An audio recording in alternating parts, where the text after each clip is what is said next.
네, 안녕하세요. 반갑습니다. 공자면접입니다. 오늘은 4강에서 2020년도 상반기와 하반기 건강보험공단의 자소서 그리고 2020년도 하반기 LH공사의 자소서를 말씀을 드리면서 어떻게 자소서를 쓰셔야 되고 어떤 부분에 집중하셔야 되는지 3강에서 자소서 샘플 보여드렸지만 실제 기관에 맞게 자소서를 어떻게 쓰셔야 되는지 좀 더 포커스를 잡아서 말씀을 드려보도록 하겠습니다. 네, 그래서 건보와 LH 자소서가 가장 어떻게 보면 어렵고 힘든 기관의 자소서 쓰는 방법을 여러분들에게 그대로 말씀을 드려보도록 하겠습니다. 계속 말씀드리지만 자소서는 절대 복붙하시면 안 됩니다. 그리고 3강에서도 말씀을 드렸지만 실제 공자 면접의 이 자소서를 3강에서 말씀드린 그 8가지 자소서 쓰는 방법이 있습니다. 그거를 꼭 보신 다음에 이 4강을 들으셨으면 좋겠고요. 더군다나 3강에서도 이미 또 말씀을 드렸지만 이 글 하나하나에 집중하시기보단 그 글을 쓰는 구조, 도대체 공자 면접이 이 글을 어떻게 생각을 해서 작성을 했는지, 내가 비슷한 소재가 있다면 이걸 어떻게 글을 구성을 해야 될지 이 부분에 집중을 하셨으면 좋겠어요. 이 소재 말고 다른 소재는 없나? 샘플 말고 다른 건 없나? 그 소재 하나, 샘플 하나 글에 너무 집중하지 마시고 그 글을 쓰는 구조를 최대한 거시적으로 보시면서 내가 글을 앞으로 자기소개서를 쓸 때 어떻게 구성해야 될지에 좀 더 포커스를 맞춰서 봐주시면 좋을 것 같습니다.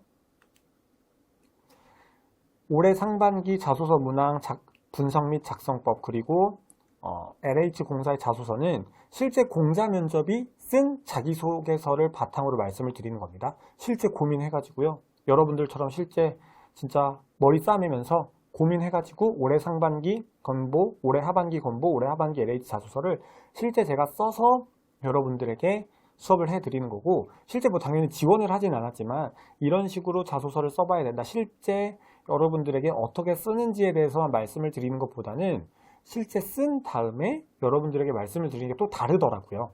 왜냐면 또 실제 쓰는 것과 그냥 방법만 말씀을 드리는 건 당연히 좀 그 관점이 다를 수 있기 때문에 그런 부분을 참고해서 들어주시면 좋을 것 같아요. 1번 2020년도 상반기 건보 자소서 1번 문항은 평소 잘 알지 못하는 사람들과 함께 공동 작업을 해서 성과를 낸 경험. 당시 공동 작업을 하게 된 계기와 배경은 간략하게 기술해라. 건보에서 이미 나와 있어요. 상황 및 배경은 간략하게 쓰세요 라고 나와 있어요. 그러면 여러분들이 앞으로 다른 자소서를 쓰실 때도 상황이나 배경 등은 가급적 간략하게 쓰시는 게 좋겠죠. 그리고 그 작업에서 본인의 생각을 관철시킨 부분은 구체적으로 서술. 무슨 말이냐? 본인이 어떤 노력을 하셨는지는 구체적으로 서술해라.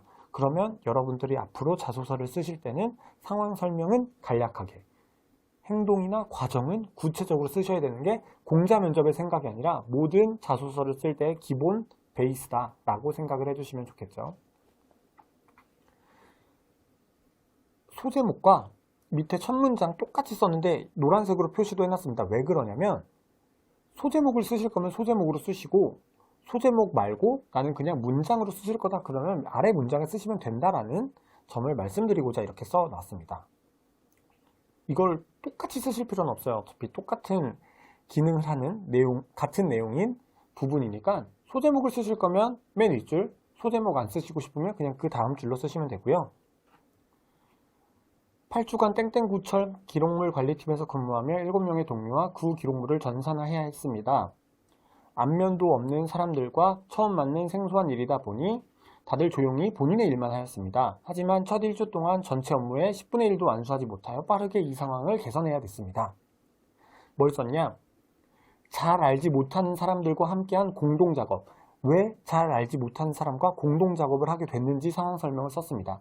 7명의 동료와 여기서 아까 3강에서 말씀드린 소재랑 똑같은 소재인데요. 여기서 문항에서 물어보는 요소를 넣고자 안면도 없는 사람들과 처음 맞는 생소한 일이다. 근데 공동의 작업이었다. 그래서 여기서 내 생각을 관철시킨 부분을 쓰기 위해서 상황 설명을 간략하게 3줄 가까이 썼다라는 부분 생각해 주시고 다음 이제 두 번째 문학인 이제 본론 부분에서 컴퓨터 활용 업무, 색인과 보정, 단순 반복 업무, 넘버링과 스캔, 협업이 필요한 업무, 도면 스캔 등 두세 명을 소그룹으로 묶어 업무를 진행하자고 주장했습니다. 내가 주장했다라고 표현을 했죠. 왜냐? 그 작업에서 본인의 생각을 관철시킨 부분을 쓰셔야 하니 내가 이렇게 주장을 했습니다. 대신 주장을 했을 때 단순히 주장했다 뿐만이 아니라 컴퓨터 활용 업무, 단순 반복 업무, 협업이 필요한 업무 등과 같이 구체적으로 내가 이렇게 구체적으로 제안했습니다 라는 부분을 넣었다라는 거죠. 각자 원하는 일을 맡게 되면 업무 효율이 개선될 것이라고 생각했다. 내 생각을 관철, 설득해야 되는 것이기 때문에 내가 어떤 것을 구체적으로 주장했고 그 주장한 거에 대한 근거가 이것이다 라고 설명을 하는 거죠. 처음엔 다들 소극적이었지만 업무별 파트너가 생겨야 일에 흥미를 붙일 수 있다고, 그러니까 설득을 한 두 번째 근거죠. 주장은 소그룹으로 묶어 업무를 진행하자. 첫 번째 근거, 각자 원하는 일을 맡게 되면 업무 효율이 개선된다. 두 번째 근거, 업무별 파트너가 생겨야 일에 흥미를 붙일 수 있다. 그 과정에서 각자 맡은 일의 일일 업무 목표량도 설정하고 소그룹 내에서 업무를 공유하여 효율을 높여나갔습니다. 구체적인 과정, 성과를 내고자 하는 구체적인 과정. 그러니까 이런 거죠. 평소 잘 알지 못하는 사람들과의 공동작업을 첫 단락에 써주고 왜 그러한 모르는 사람들과 공동작업을 하게 됐는지 상황 설명을 해준 다음에 내 의견을 관철시킨 내 의견의 주장 그리고 그에 맞는 근거, 그를 통해 공동작업에서 좋은 성과를 만들어내고자 노력한 부분.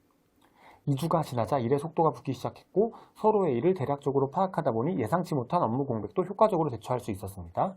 그 과정에서 서로 대화도 나누고 팀워크도 좋아져 무사히 7만 면의 구기록물을 전산화할 수 있었습니다. 이 경험으로 문제를 정확하게 파악하는 것의 중요성을 느낄 수 있었다. 앞으로 상황에 맞는 발전적인 대안 제시를 통해 공동작업을 수행하는 신입사원이 되겠습니다. 왜 이런 건 없나요?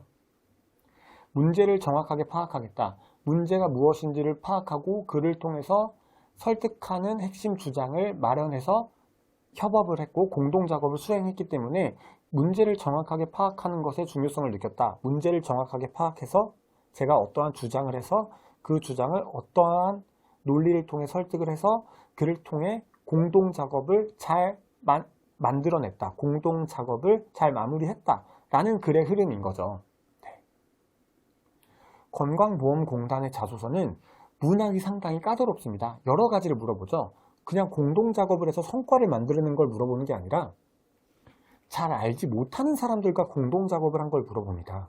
그래서 첫 단락에서는 내가 잘 모르는 사람과 공동작업을 하게 된 상황을 설명을 해주시는 게 좋고 단순히 또 성과를 낸 것만 쓰는 게 아니라 그 과정에서 본인이 어떻게 설득을 했는지도 물어보고 있어요. 그렇기 때문에 그러한 요소들도 추가를 해야 됩니다. 그래서 건보 자소서를 쓰실 때는 문항을 반복적으로 읽어보시면서 어떠한 요소들이 들어가야 되는지를 파악을 하시고 그 요소들을 어떻게 글로 구성해야 되는지 개요를 먼저 짜신 다음에 얼개를 먼저 짜신 다음에 글을 쓰시는 게 훨씬 좋습니다. 물어보는 요소가 많기 때문에 건보 문항에서 물어보지 않은 다른 내용을 넣으시면 군더더기가 돼서 1000바이트 안에 글을 다 완성하시기가 매우 힘들 거예요. 그래서 건보 자소서 문항에서는 물어보는 요소만 넣으셔야 된다라는 점을 말씀드리고 싶어요. 포인트, 자신만의 설득을 통한 문제 해결이 아니라 공동 작업 내에서의 설득을 통해 성과를 낸 경험이어야 되고 필수 요소는 그래서 타인을 설득한 것과 공동 작업과 성과. 여기서 이제 평소 잘 알지 못한 사람들과의 너무 집중하지 않으셔도 된다라고 말씀을 드렸었는데 그 이유는 대부분 공동 작업할 때 잘 알지 못하는 사람과 하는 경우가 많죠. 나를 잘 아는 사람들과 뭔가 공동 작업을 하는 경우는 사실 그렇게 많지 않기 때문에 너무 그것에 치우쳐서 생각하실 필요는 없다라고 말씀을 드렸습니다. 그래서 두 번째 단락은 서로는 경험 소개 한두 문장, 공동작업의 당위성 한두 문장을 써서 3-4문장으로 작성하셔야 된다라고 말씀을 드렸었고 세 번째 단락은 자기만의 핵심 설득 방법, 위기, 필요하시다면 위기, 상대방의 부정적인 반응 혹은 예상치 못한 상황이 발생했다라는 부분을 말씀을 드렸고요.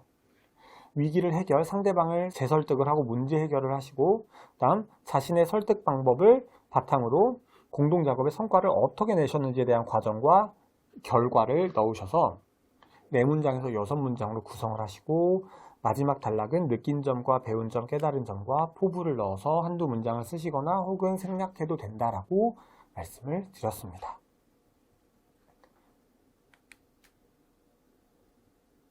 아마 이제 여러분들이 이 강의를 들으실 때는 건강보험공단의 서류 혹은 채용 공고가 떴을 때 이 강의를 보실 가능성이 높은데요. 말씀드렸다시피 건강보험공단의 자소서는 문항이 상당히 디테일하기 때문에 그 디테일한 요소들을 다 먼저 꼼꼼하게 정리를 하신 다음에 글을 작성하시기 시작하셔야 어렵지 않게 좀 시간이 덜 걸리고 자소서를 완성하실 수가 있을 거예요. 이번 문항은 소속된 조직에서 문제가 발생했을 때 그 조직이 기존에 사용하던 방식이 아닌 나만의 방식을 사용한 나만의 방식으로 문제 해결한 경험을 쓰시는데 여기서도 마찬가지로 상황은 간략하게 기술하고 기존 방식이 아니라 왜 본인만의 방식을 썼는지를 설명해라 라는 점입니다. 그래서 마찬가지로 똑같은 아까 이제 3강에서 보셨던 또 소재를 갖고 왔는데요. 선발 명단 방식 변화를 통한 만족도 상승. 선발 명단 방식 변화를 통한 만족도 상승이라는 소제목을 보면 기존에 사용하던 방식이 아니라 선발 명단을 바꿨구나. 그를 통해 만족도를 높였구나 라는 걸 바로 소제목만 보더라도 이해를 하실 수가 있을 거고 소제목을 안 쓸 거라면 첫 문장에 축구 동아리 회장 시절 선발 명단 정하는 방식을 바꿔 회원들의 만족도를 높인 경험이 있습니다. 이런 식으로 첫 문장을 쓰시면 된다 라는 점 소제목과 소제목의 역할을 하는 첫 문장의 기능을 여러분들이 충분히 이해하실 수 있을 거라고 생각을 합니다. 그 다음에 똑같습니다. 3강에서 보신 내용과 대회만 시작하면 동아리 내 불편한 상황들이 좀 펼쳐지곤 했다. 평소 참석률이 높지만 실력이 부족해 대회에서 소외받는 회원들이 생겼다. 대회이기 때문에 실력을 최우선 순위로 두는 것은 맞지만 이러한 방식을 개선하지 않으면 회원들의 사기를 저하시킬 수 있었다. 그래서 기존의 방법이 아니라 저만의 방식을 이렇게 적용했다라는 뭔가 상황 설명, 어떻게 보면은 배경에 대해서 설명을 하는 거죠. 기존의 방식이 아니라 나만의 방식으로 무언가를 했다는 배경을 설명한 것이 첫 단락의 기능이다라고 생각을 해주시면 좋을 것 같아요. 그래서 예선전에 안에 참석률은 높지만 실력이 낮은 회원을 한 경기당 한 명씩 선발 명단에 넣자고 제안을 했다. 축구 실력도 중요하지만 동아리 내 결속력과 팀워크도 중요하기 시작했다. 몇몇 주전 선수들은 굳이 그럴 필요가 있냐며 거부감을 드러냈지만 이 방식을 사용해서 기존 선수들의 체력 관리에도 도움이 된다라고 설득을 했다. 그러니까 기존의 방식이 아니라 본인만의 방식을 쓰면 당연히 필연적으로 발생할 수 있는 이런 부정적인 반응들을 또 어떻게 상쇄를 했는지를 작성을 했고 그 결과 모든 회원들에게 나도 대회에 나갈 수 있다는 동기를 부여할 수 있었고 주전 선발 과정이 더욱 치열해졌기 때문에 동아리의 실력도 더욱 높아질 수 있었습니다. 이 경험을 통해 각자의 이해관계를 파악하면 모두가 만족할 수 있는 해결책을 마련할 수 있었다. 무엇이냐? 선수 선발 방식 변화. 선수 선발 방식을 기존의 방법이 아니라 내 방식대로 변화했는데 그렇게 하게 된다면 그러니까 이해관계를 파악하면 모두가 만족할 수 있는 새로운 방식, 나만의 방식을 제안할 수 있다는 걸 느꼈다. 입사 후에도 다수가 만족하는 방식을 찾아서 기존의 방법을 바꿔서 자신만의 방법을 제안하겠다. 라는 메시지가 담겨있는 글인 거죠. 네. 여기서 중요한 건 선발 명단 방식을 변화했다. 그를 통해서 어떠한 성과를 냈는지에만 집중을 하고 있습니다. 건보 문항뿐만이 아니라 모든 자소서를 쓰실 때는 계속 말씀을 드리지만 문항에서 물어보는 요소만 강조를 하셔야 되고 다른 부분은 최대한 배제하고 쳐내셔야 돼요. 네. 그래서 여기서 설명드리는데 자신만의 방식이 기존의 방식과 분명한 차별성이 있어야 됩니다. 라는 점. 왜냐하면 기존의 방식이 나만의 방식이 기존의 방식과 비슷하면 사실 좀 차별성을 낼 수가 없겠죠. 자신만의 방식이 기존의 방식보다 더 낫다는 납득 가능할 만한 근거가 있어야 되고, 자신만의 방식을 단순히 적용한 것이 아니라 기존의 방식보다 더 효율적이고 효과적으로 문제를 해결했어야 된다라는 부분. 자소서 작성하는 방법 어떤 거냐면, 두 번째 단락 서론 부분은 경험 소개, 문제가 무언가 발생을 해야겠죠. 그래야 기존의 방식이 아니라 내 방식을 쓴다는 그런 당위성을 설명할 수가 있으니, 기존 방식의 문제나 혹은 새로운 방식의 필요성을 한두 문장 쓰셔서 총 4문장에서 5문장 정도로 작성을 하셔야 된다. 본론 부분은 본인만의 문제 해결 방식, 그리고 그게 좋은 이유, 혹은 구체적인 문제 해결 방식, 그리고 위기, 그리고 4번째로 자기만의 새로운 방식이 뭐가 더 우수한지, 그리고 위기를 어떻게 해결했는지, 그 다음에 그 방법을 통한, 자신만의 방법을 통한 결과나 성과를 쓰셔서 총 5문장이나 7문장 정도로 작성을 하셔야 된다. 그 다음 마지막 단락은 또 똑같이 느낀 점, 배운 점, 깨달은 점과 입사 후 포부를 쓰시는데, 둘 다 쓰셔도 되고 한 문장만 쓰셔도 되고 글자 수가 부족하면 생략하셔도 된다라고 말씀을 드렸습니다. 네. 세 번째 문항은요, 학과, 동아리, 학회, 공모전, 인턴 등에서 새로운 팀에 들어가서 적응을 했던 경험을 써주셔라. 본인이 빠른 적응을 위해 구성원들 특성을 파악하려 노력했던 행동에 대해서 서술해 주시기 바랍니다. 이 문항에서 가장 어려웠던 부분은 빠른 적응을 위해 구성원 특성 파악하기 위해 노력한 행동, 이게 가장 어려웠습니다. 단순히 새로운 조직에 적응한 게 아니라 새로운 조직에 적응을 하기 위해 구성원 특성, 기존의 구성원 특성을 파악하고자 노력한 게 상당히 강조가 되었어야 했거든요. 그래서 팀원들에게 인정받은 세심한 관찰력으로 팀원들의 성향을 파악했다, 이런 부분이 함축되어 있는 제목이죠. 한 공공기관 인턴 시절 세심한 관찰력으로 부서 팀원들에게 인정을 받았다. 인정을 받았다는 것 안에 빠른 적응이라는 게 들어가 있죠. 인정을 받으려면 당연히 적응을 해야 인정을 받을 수가 있겠죠.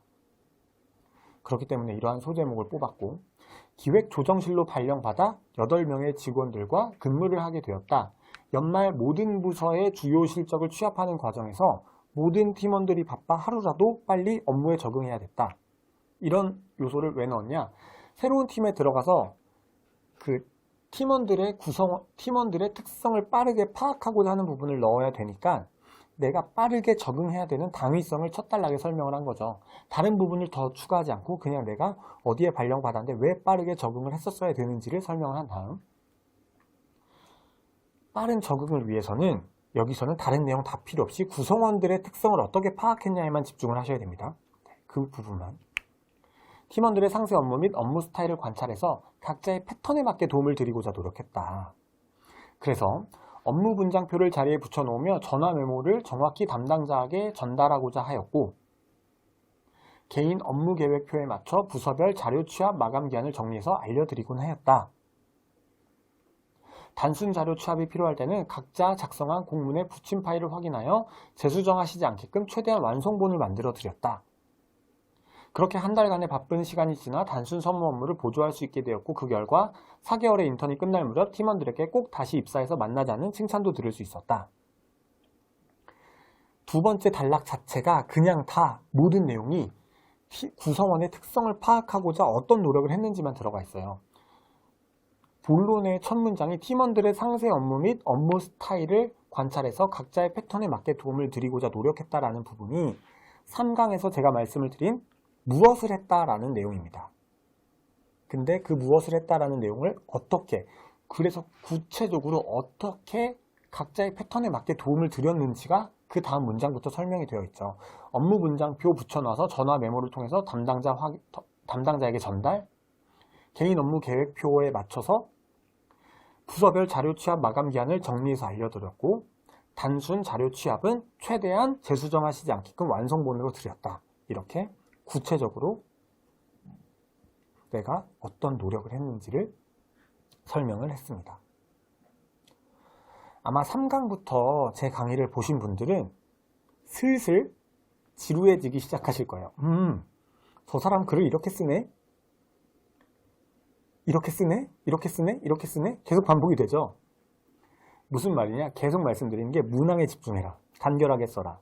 강조해야 되는 부분만 강조해라. 나머지 다 쳐내라. 이런 부분입니다. 그리고 과정이나 행동은 구체적으로 써라. 어떻게 보면 단순하죠? 하지만 여러분이 자소서 쓰시면 매우 어렵고 저도 이 부분이 가장 어렵습니다. 실제 정말 자소서 쓸 때 당연히 이렇게 쓰셔야 됩니다 라고만 말씀드리다가 제가 실제로 써보려니까 오랜만에 정말 어렵더라고요. 이러한 소재가 있어야 되고 이러한 소재에서 이런 부분을 강조를 해야 되니까 어렵더라고요. 네.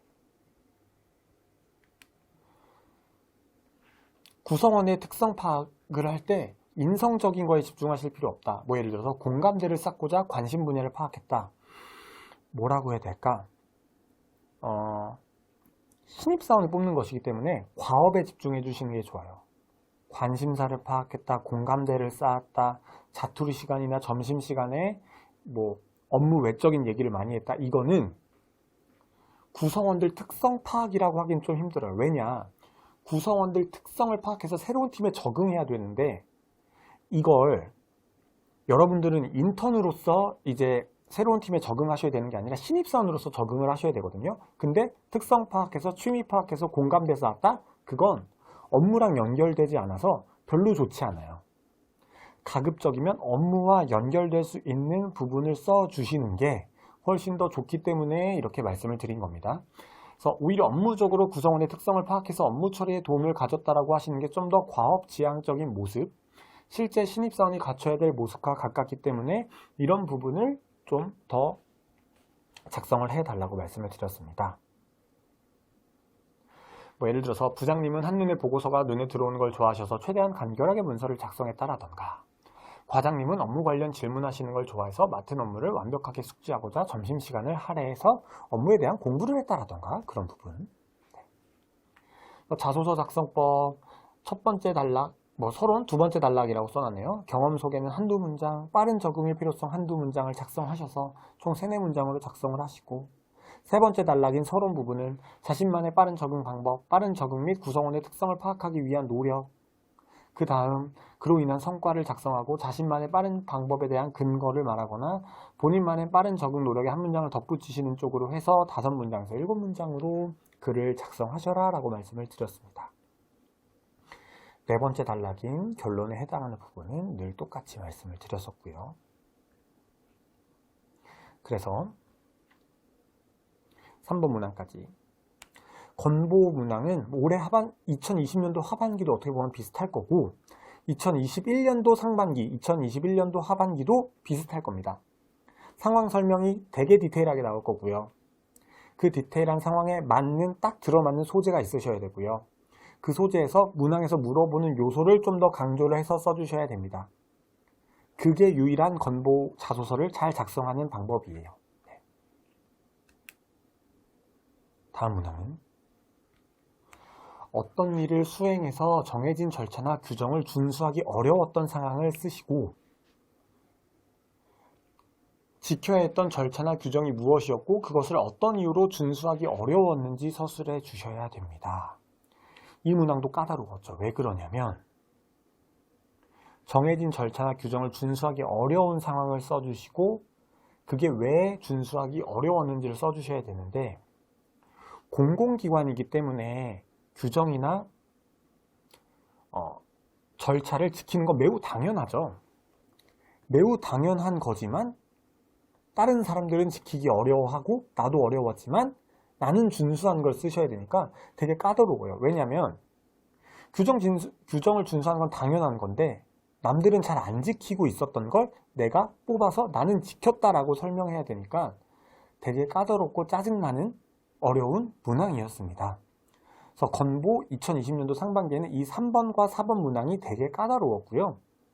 여기서 면밀한 서류 검토로 얻은 동료의 신뢰, 면밀히 서류를 검토하여 동료의 신뢰를 받은 경험이 있습니다. 첫 번째 단락이었고요. 두 번째 단락은 땡땡 공사에서 근무하며 전세 임대 잔금 업무 대금 지급을 위한 서류 검토 업무를 맡았습니다. 되게 구체적으로 고유 명사를 썼죠. 고유 명사를 최대한 구체적으로 썼고, 그 다음 임대차 계약서, 공사와의 계약서, 부동산 관련 서류, 각종 개인 동의서 등 확인해야 되는 서류가 한 건당 10개가 넘었습니다. 빠르게 업무를 처리하지 않으면 하루에도 몇 건씩 서류가 쌓였기 때문에 핵심적인 서류만 점검하고 넘어가야 됐습니다. 4번 문항에 한해서는 이 두 번째 단락 서론에 해당하는 부분이 조금 더 비중이 커질 필요가 있다라고 말씀을 그때 당시에 드렸었습니다. 왜냐하면 절차나 규정은 지켜야 되지만 누구나 지키기 힘든 상황이라는 걸 읽는 사람들에게 설명을 해야 됐었기 때문에 이 설명이 길어질 수밖에 없었어요. 그래서 최대한 상황 설명, 물론 짧게 쓰면 좋긴 하지만 짧게 쓰면 이해가 안 될 수 있기 때문에 다른 문항들에 비해서는 서론에 해당하는 부분이 한 문장 정도 더 들어가야 된다라는 부분을 그때 당시 말씀을 드렸었고, 하지만 이제 세 번째 단락부터 본론, 공공기관의 업무였기 때문에 한 건이라도 실수가 발생한다면 기관의 신뢰도와 이어질 수 있다. 그렇기 때문에 초과 근무를 하더라도 서류를 하나하나 상세하게 검토했다. 중복수의 여부나 자격 변동 여부, 일일이 전산으로 검색하고 전화 통화로 확인했다. 동료들에 비해 평균 한두 시간 업무 시간이 더 걸렸지만 당연히 지켜야 되는 원칙이라고 생각해서 8개월 동안 한 건의 오류도 발생시키지 않아서 동료들의 신뢰를 받았다. 근데 사실 동료들의 신뢰를 받았다라는 부분은 넣지 않으셔도 돼요. 그냥 오류를 발생하지 않았다라고만 쓰셔도 되지만 조금 더 내가 강조하고자 하는 부분, 내가 이렇게 정해진 절차나 규정을 준수해서 무언가 좀 동료들에게 인정받았다라는 부분을 추가하고자 동료들의 신뢰를 얻을 수 있었습니다 라는 부분을 넣었습니다. 마지막은 공공기관 근무자로서 규정을 지켜 본인의 업무를 다하는 건 기본이라고 생각합니다. 입사 후에도 늘 엄격하게 규정을 준수하여 업무에 임하는 신입사원이 되겠습니다. 이렇게 넣었는데요. 근데 또 자소서를 읽다 보면 그러면 공자님 마지막 문장은 무조건 다 땡땡 신입사원이 되겠습니다. 이렇게 써야 되나요? 라고 물어보시는데 전혀 그렇지 않아요. 이렇게 일하는 신입사원이 되겠습니다. 라고 쓰셔도 되고 이렇게 일하도록 노력하겠습니다. 이렇게 일하겠습니다. 그냥 이렇게 마무리하셔도 돼요. 굳이 이렇게 일하는 어떤 걸 중요시하는 늘 염두에 두는 신입사원이 되겠습니다. 라고 쓰실 필요는 없겠죠. 그게 중요한 건 아니니까. 네.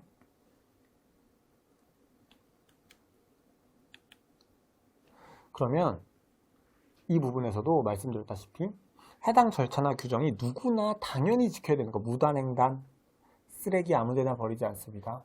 금연구역에서 흡연하지 않습니다. 미성년자였는데 술 마시지 않았습니다.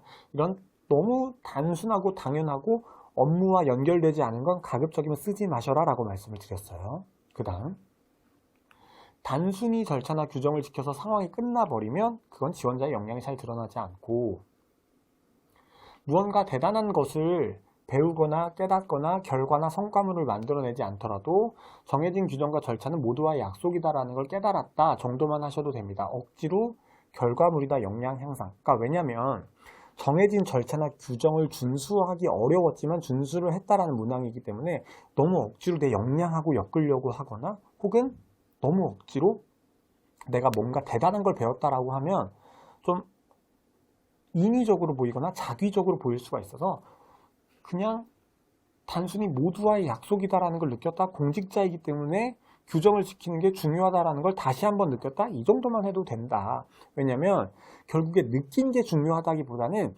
그 어렵게 생각하는 정해진 규칙이나 절차를 왜 지켰는지, 지키기 위해 어떠한 노력을 하셨는지가 더 중요한 것이지 뭘 배웠다 이런 거는 물론 이제 그 상황을 한번 갈무리하는 느낌이 있긴 하지만 이미 상황을 구체적으로 본론에 해당하는 부분에 잘 드러내셨다면 뭘 배웠다라고 하는 게 그렇게 크게 중요한 건 아니다 라는 부분이죠. 꼼수를 부리지 않고 전공법을 택한 경험 위주로 풀어가셔야 된다. 누구나 할 수 있는데 안 한 것이 아니라 하기 힘든데 할 수 있는데 단순히 귀찮아서 안 했다라기보다는 하기 힘들지만 여러분들만이 하셨던 것을 말씀하시면 좋지 않을까라고 말씀을 드렸고, 그래서 두 번째 단락 서론은 경험 소개 한 문장, 정해진 절차나 규정을 준수하기 어려웠던 이유 두세 문장으로 해서 총 4문장이나 5문장으로 작성을 해주셔야 된다라고 말씀을 드렸고, 본론은 절차나 규정을 지켜야 되는 이유, 내적 갈등이나 위기, 그 다음 절차나 규정을 준수한 상세한 과정과 결과나 성과로 작성해 주셔서 총 4, 5문장으로 작성을 해 주십사 말씀을 드렸었고, 마지막 단락은 언제나 똑같이 느낀 점, 배운 점, 깨달은 점과 입사 후 포부를 쓰시는데 2문장 다 들어가셔도 되고 1문장만 들어가도 되고 2문장 다 생략을 하셔도 된다라는 점을 말씀을 드렸습니다.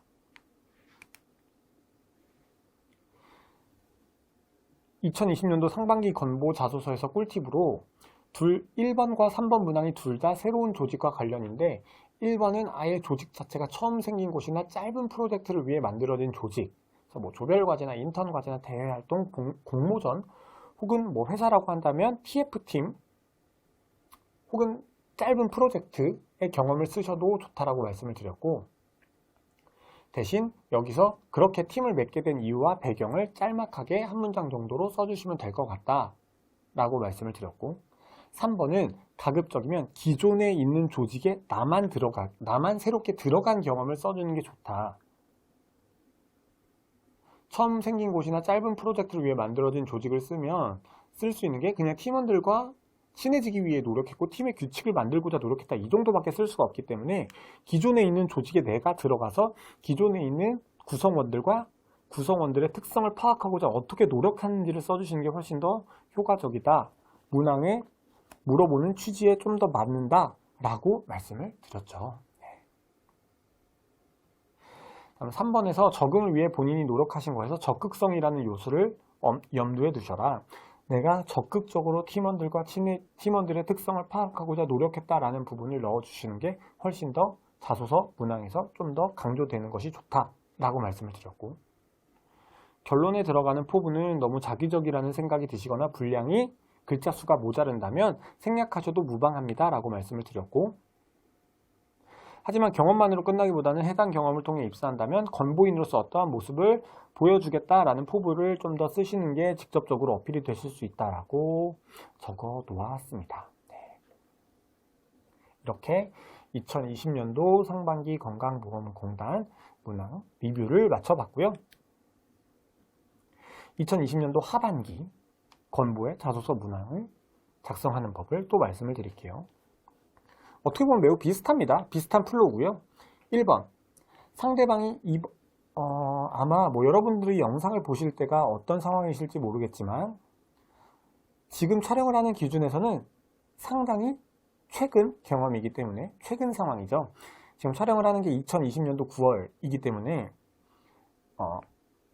당장 지난주에 건강보험공단 서류 결과가 발표가 되었었기 때문에 매우 최신 자기소개서라고 볼 수 있겠네요. 하지만 여러분들이 보실 때는 2021년이실 수도 있고 2022년이실 수도 있어서 조금 여러분들이 생각하시기엔 너무 올드한 자소서다 라고 생각을 하실 수도 있겠죠. 1번 문항은 상대방이 수용할 수 없는 사항을 요구할 때 적절한 대처로 해결하였던 경험, 수용할 수 없는 걸 물어봤을 때 적절하게 대처했던 경험, 본인이 사용했던 의사소통 노하우를 쓰시고 그 결과를 써주시는 문항이었습니다. 상대방 의도 파악으로 해결한 민원, 수용할 수 없는 사항을 요구했는데 그 요구한 거에서 상대방이 왜 수용할 수 없는 요구를 했는지를 파악해서 민원을 해결했다라는 내용이고요. 또 비슷한 소재입니다. 어차피 이 자소서를 쓸 때도 제가 갖고 있는 경험의 풀 안에서 쓰는 거니까 3강부터 쭉 읽어보시면 이 사람의 경험이 이렇게 비슷하구나, 그 비슷한 경험 안에서 문항에 맞는 요소를 이렇게 끄집어내서 쓰는구나 라는 부분을 파악하실 수가 있겠죠. 1번, 땡땡공사 전세 임대 잔금 지급 업무 당시에 이사 비용이 없다며 임대료를 첫 달만 깎아줄 수 없냐는 민원인의 요구가 있었습니다. 특정인의 임대료만 감면할 수 있는 제도는 없었기 때문에 상당히 난처했습니다. 담당자로서 해당 요구를 들어줄 수는 없지만 민원인을 조금이나마 도울 수 있는 방법을 생각했습니다. 첫 번째 단락만 읽어보시면 누군가가 되게 억지 요구를 했는데, 수용할 수 없는 요구를 했는데 그 사람의 의도를 파악해서 뭔가 민원을 해결했구나 라는 부분을 느끼실 수가 있겠죠. 먼저 상대방의 의도를 파악하고자 노력했습니다. 그 결과 임대료 감면이 아니더라도 민원인이 경제적인 지원을 받고 싶다라는 걸 느꼈다. 그래서 민원인에게 규정상 임대료 지원은 불가능하지만 대신 중개수수료와 도배장판 시공 비용은 30만 원 한도 내에서 지원이 가능하다고 설명했습니다. 민원인이 관심을 보였고 지원받는 절차와 필요한 서류 등을 상세하게 설명해 드리니 민원인은 덕분에 한식을 놓았다고 고맙다고 하셨습니다. 이렇게. 보통 2번 2020년도 하반기 건보 1번 문항은 이러한 플로우가 비슷하셨을 거예요. 수용할 수 없는 요구, 그 요구는 수용할 수 없지만 대신 비슷한 다른 대안 제시, 그래서 그 민원인이 만족해 하시고 그를 통해 결과물을 만들어냈다. 뭐 약간 이런 플로우 비슷하셨을 거예요. 이 경험으로 상대방 요구의 핵심을 파악하면 쉽게 해결책을 마련할 수 있다는 걸 배웠다. 앞으로도 늘 타인의 말에 귀를 기울이겠다. 이런 내용을 마지막에 넣은 이유는 그겁니다. 상대방이 수용할 수 없는 상황을 요구할 때 그러한 문제를 해결했다라는 느낌보다는 의사소통 방식과 그 결과를 집중하셔야 되기 때문에 마지막 단락에서 상대방의 요구의 핵심을 파악하면 쉽게 해결할 수 있다라고 넣은 부분은 의사소통 부분에 조금 더 포커스를 맞췄다라고 생각해 주시면 돼요. 왜냐하면 이건 사실 어떻게 보면 문제 해결 문항이라고도 볼 수 있지만 이 문항 안에서 의사소통 방식과 그 결과까지 물어봤기 때문에 뒤에서도 설명을 드리지만 단순히 상대방의 불가능한 요구사항을 들어주고 안 됩니다 이것만 하신 것보다는 안 되지만 적절한 대안 제시까지 해주신 걸 쓰시는 게 좋다라고 말씀을 드렸었고요.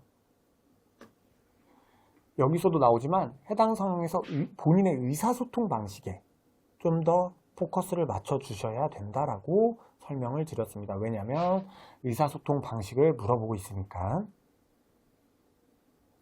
그래서 자소서 작성 방법, 두 번째 단락 소로는 경험 소개를 하시는데 한두 문장, 해당 요구를 왜 들어줄 수 없는지, 어떻게 상대방의 요구에 대처할지 등을 쓰셔서 총 3, 4문장으로 작성을 하시고, 세 번째 단락인 본론에서 상대방의 요구에 대처한 구체적인 방법과 필요하다면 위기, 그러한 노력을 했을 때 상대방의 부정적인 반응 혹은 주변 사람들의 부정적인 반응을 써주시고, 그 다음 그럼에도 불구하고 의사소통 방법을 통해서 상대방의 요구를 어떻게 대처했는지, 그리고 그로 인한 결과나 성과로 4, 5문장을 써주셔야 된다라고 말씀을 드렸습니다. 그 다음은 또 똑같습니다. 네 번째 단락은 느낀 점, 배운 점, 깨달은 점 쓰시거나 입사 후 포부를 쓰시는데 2문장 다 쓰시거나 1문장만 쓰시거나 다 생략하셔도 된다. 똑같기 때문에 뒤에서 똑같은 내용 나오면 이건 생략할게요. 두 번째 문항은 어떤 목표를 가지고 일을 추진했으나 뜻대로 되지 않아 고생했던 경험. 상황 간략하게 쓰시고 본인이 파악한 문제점과 대처 방식까지 쓰셔야 됩니다. 네. 업무를 추진했으나 뜻대로 되지 않아서 고생해서 어떻게 문제점을 파악하고 해결했는지까지 써주시는 겁니다. 체계적인 데이터 관리를 통한 업무 시간 단축. 체계적으로 데이터를 관리하여 업무 시간을 단축한 경험이 있습니다. 첫 문장. 두 번째 단락, 서론 부분. 땡땡 공단에서 인턴으로 근무하며 기간 내 업무를 마치려면 하루에 40건의 제도 안내 전화를 수행해야 했습니다. 목표죠. 목표를 꼭 써주셨어야 됐어요. 이 문항은. 왜냐하면 목표를 가지고 일을 추진했으나 뜻대로 되지 않아서 문제점을 파악해서 어떻게 대처했는지를 써주셔야 됐기 때문에 단순히 내가 해야 되는 업무였습니다로 써셔도 되지만 그것보다는 조금 더 내가 해야 되는 업무가 내가 하루에 몇 건 정도 해야 됐다라는 목표로 써주시는 게 훨씬 더 좋다라는 부분. 하루에 40건 정도가 목표가 했었고 일을 했었어야 됐는데 하지만 아무리 노력해도 30건 안팎의 업무만 수행할 수 있어서 화장실도 가지 않고 업무만 처리해도 목표량을 달성할 수 없으니 스트레스를 많이 받았다. 그래서 이제 세 번째 단락부터는 파악한 문제점과 해결 방식이 나와야겠죠. 업무를 처리하며 가장 많은 시간이 필요한 업무와 불필요한 중복이 있는지 고민을 했습니다. 그 결과 제도와 고객의 데이터를 찾는데 소요되는 시간이 오래 걸린다는 걸 깨달아서 이를 해결하기 위해 업무 매뉴얼을 볼 때마다 인덱스 탭을 붙여놓고 자주 보는 페이지를 표시했습니다. 헷갈리거나 중요한 규정은 따로 적어두고 고객과의 상담 내역도 별도로 정리해서 자료 검색 속도를 최소화했습니다. 이렇게 하니 업무 시간이 점차 줄어들어서 한 달 후에는 업무의 목표량을 쉽게 채울 수 있었습니다. 그러니까 내가 구체적으로 어떠한 노력을 하는지를 써주셔야 되거든요. 여기서도 단순히 많이 걸리는 시간과 불필요한 중복이 있는지 고민만 해서 해결하기 위해 어떻게 노력을 했습니다. 무엇을 했는지만 나오면 조금 추상적일 수 있겠으나 인덱스 탭 붙이고 자주 보는 페이지 표시하고 헷갈리거나 중요한 규정 따로 적어두고 상담 내용도 정리해서 자료 검색 속도를 최소화했다라는 최대한 구체적인 내용을 설명을 한 자소서라고 볼 수가 있겠죠. 이런 식으로 해서 시간이 점차 줄어들어서 한 달 후에는 목표량을 쉽게 채울 수 있었다라는 플로우. 대처 방안이 문제점과 해당 경험에서의 목표를 달성하는 데 당연히 도움 되셔야겠고 꼭 긍정적인 결과가 나오면서 자소서가 끝날 필요는 없습니다. 하지만 파악한 문제점과 대처 방식은 구체적으로 나와야겠죠. 목표를 설정한 당위성도 존재하여야 됩니다. 목표를 그냥 목표를 설정한 게 아니라 왜 그러한 목표를 설정했는지에 대한 이유가 명확하게 나와야겠죠. 그래서 두 번째 단락, 서로는 경험 소개, 세운 목표가 무엇이고 왜 그러한 목표를 세웠는지, 그 다음 해당 요구를 왜 들어줄 수 없었고 어떻게 상대방의 요구에 대처할지를 두세 문장 정도로 정리를 해주셔야 된다 말씀을 드렸고, 세 번째 단락은 문제점을 파악하기 위해 노력한 것, 그 다음 문제점을 해결해서 목표를 달성하고자 노력한 또 구체적인 과정, 그 다음 그로 인한 성과나 결과. 말씀드렸죠? 이번 문항은 어떤 목표를 가지고 일을 추진했어요. 근데 잘 안 됐고, 그래서 문제점을 파악했고, 그래서 대처를 어떻게 했다. 이 내용이 그냥 이 플로우로 쭉 흘러가야 되거든요. 그래서 내가 목표가 무엇이었고, 그걸 왜 설정했는데, 뭐가 잘 안 됐고, 그래서 문제점을 파악하고자 노력해서 그걸 어떻게 구체적으로 개선했는지가 나오면 되겠죠. 어떻게 보면 건보 1번과 2번 문항은 그렇게 까다롭진 않았다라는 점을 말씀을 드리고 싶어요. 소재가 있냐 없냐가 중요했지 그렇게 막 쓰기 까다롭다 혹은 이러한 소재가 있기 좀 힘들다 이 정도의 문항은 아니었어요. 3번부터 조금 어렵게 시작한데요. 소속된 팀이 다른 경쟁 팀들보다 뒤처지고 있는 상황입니다.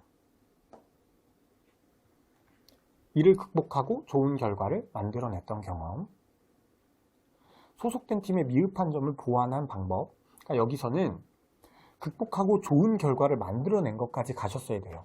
이번 문항에서는 대처 방식까지, 그게 좋은 결과로 물론 당연히 보통은 좋은 결과까지 이어지겠지만 좋은 결과를 써달라고 명시적으로 설명하지 않았지만 3번 문항은 뒤처지고 있는 상황에서 극복하고 좋은 결과를 만들어낸 경험까지를 원했어요.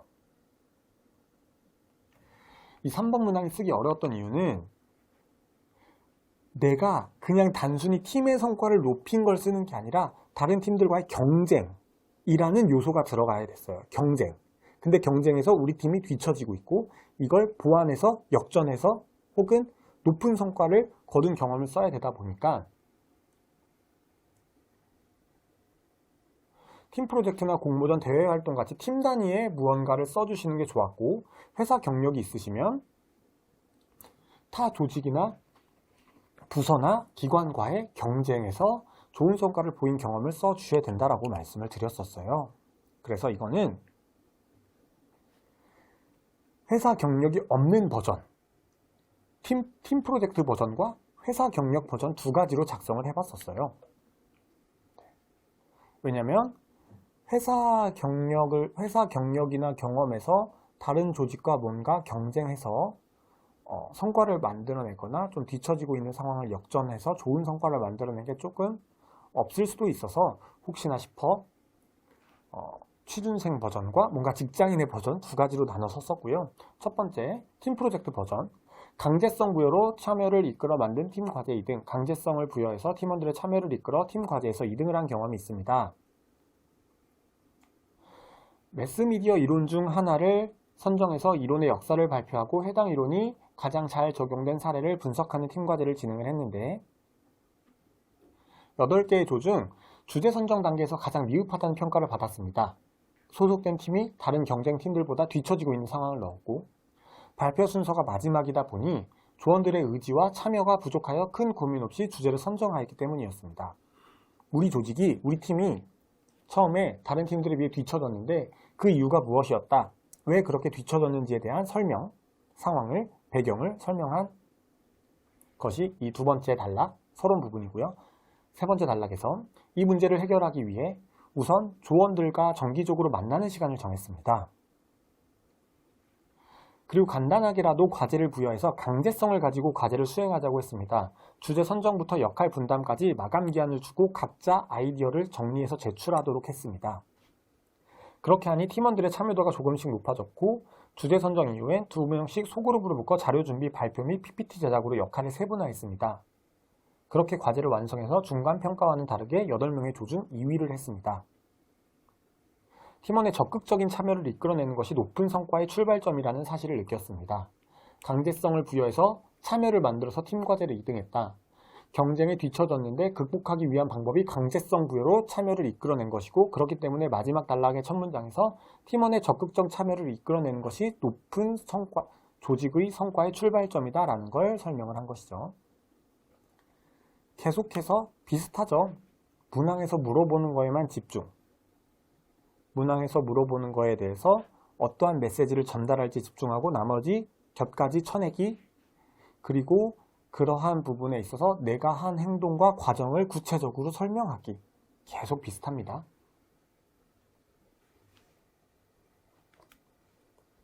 직장인 버전입니다. 절차 숙지 및 직접 안내를 통한 최우수 청년 부서 선정. 땡땡공사 근무 당시 연간 청년 관련 제도가 부서 단위로 시행되었습니다.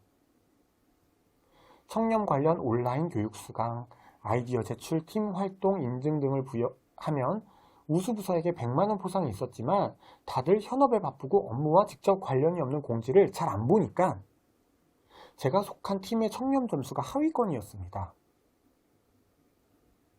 동료 직원 한 명에게 도움을 청해서 청년 제도를 일단 보기 좋게 정리를 했습니다. 수행했을 때 인센티브와 청년 관련 활동을 명확히 안내해서 동료들이 손쉽게 파악할 수 있도록 도왔고 컴퓨터를 잘 다루지 못하시는 직원분들을 위해서는 업무망 홈페이지 화면을 캡처해서 별도로 표시해서 편의성을 높였다. 그 결과 모든 부서원이 적극적으로 청년 활동에 참여할 수 있었고 70여 개의 부서 중에 청년 점수가 가장 높아 최우수 부서로 선정되었다. 플로우는 비슷하죠. 하지만 소재가 회사와 관련된 소재로 바뀌었다라는 부분을 확인하시면 될 것 같아요.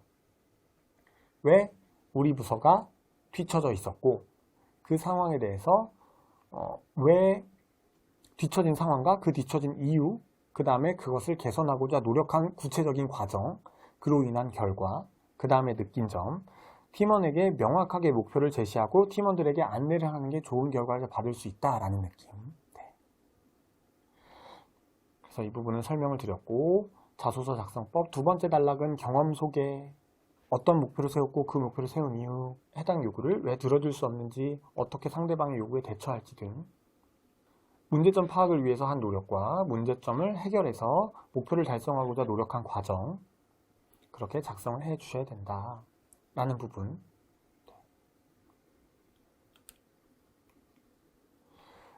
마지막 문항입니다. 다소 불편하고 부적절하다고 생각했던 조직의 규칙이나 절차, 2020년도 하반기 건강보험공단 자소서 문항에서 가장 좀 이슈가 됐었던 문항입니다. 불편하고 부적절하다고 생각했던 조직의 규칙이나 절차, 그래서 왜 그렇게 생각했으며 어떻게 행동했는지, 이 문항에서는 결론을 내주지 않아요. 무슨 말이냐?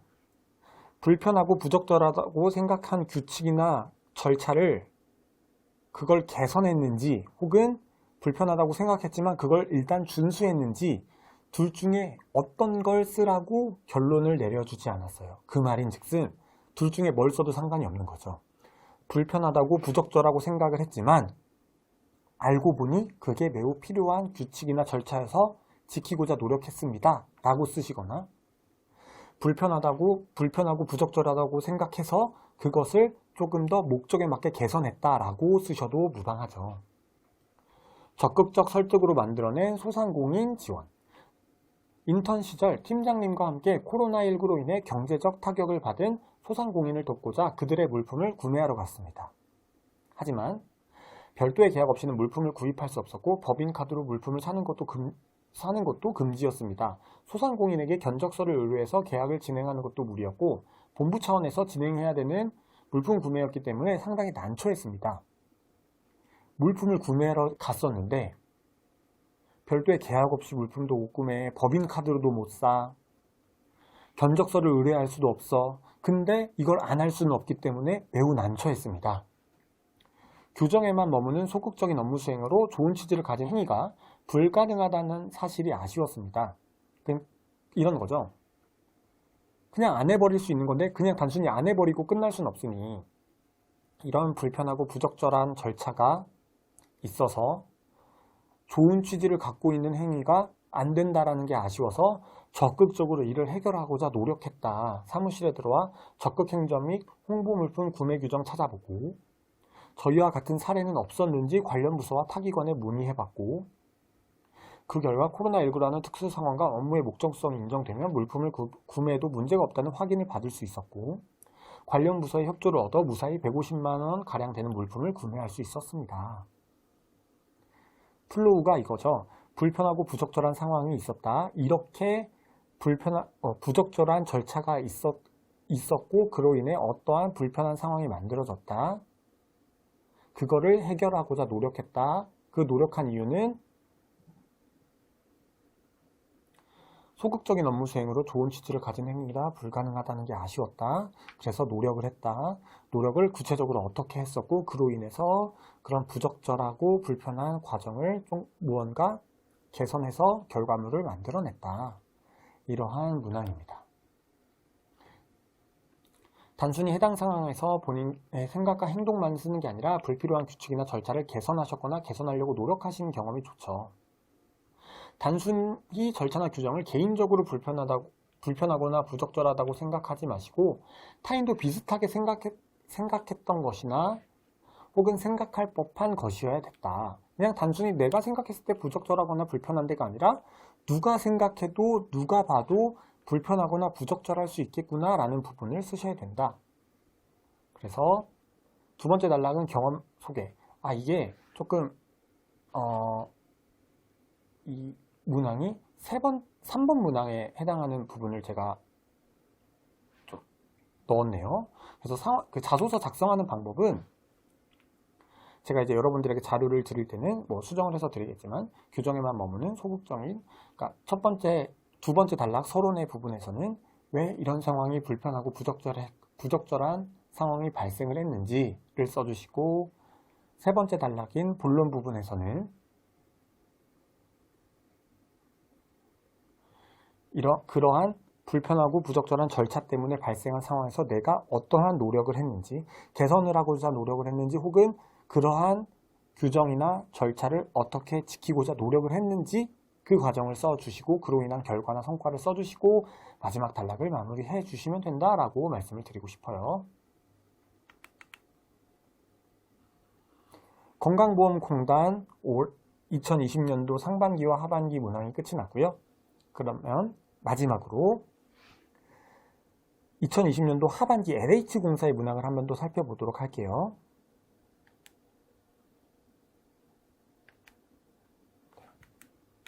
경영 목표를 처음에 왜 넣어놨냐면 중기 경영 목표인데 왜 넣어놨냐?